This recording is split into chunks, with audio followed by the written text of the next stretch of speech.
আমার বরবটি গাছে হালকা পোকা লেগেছে, তাই জৈব কীটনাশক স্প্রে করছি। আমি যে জৈব কীটনাশকটা আজকে স্প্রে করছি, এটা আপনারাও স্প্রে করলে আপনাদের যে কোনো শাকসবজি বলেন, ফল বলেন, গাছে পোকা ধরলে ইনশাল্লাহ চলে যাবে। আমি জাতনিমের পাতার যে নির্যাসটা নিয়ে নিয়েছি এবং প্রতি লিটারে 2 চামচের মতো হলুদ গুঁড়া এবং সামান্য একটু ডিটারজেন্ট অ্যাড করেছি।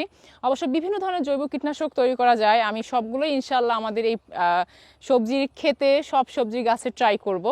এবং দেখেন, এই কীটনাশক আমি আগেও ব্যবহার করেছিলাম, আমার বেগুনের গাছে, ফুলকপি, বাঁধাকপি সব ধরনের পোকা আসলে চলে গিয়েছিল এবং এত ভালো ফলন হয়েছিল। এজন্য আমি আমার এই শাকসবজির গাছগুলোতে জৈব কীটনাশকই ট্রাই করছি এবং আলহামদুলিল্লাহ খুব ভালো হচ্ছে খেতে। সো আজকে আমি যেই পদ্ধতিটা আপনাদের সাথে শেয়ার করলাম, আপনারা সেমভাবে আপনাদের ছাদে থাকা গাছে বা বাড়িতে থাকা গাছে অ্যাপ্লাই করতে পারেন। এটা কিন্তু খুব ভালো কাজে দেয়। হ্যাঁ, আমি নিজে এটা অ্যাপ্লাই করেছি এবং ভালো প্রমাণ পেয়েছি আর কি, ভালো ফল পেয়েছি।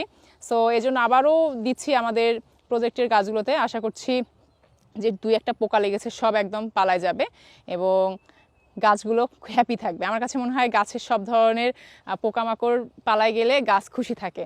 সো আশা করছি আপনাদেরও কাজে আসবে। ভালো থাকবেন।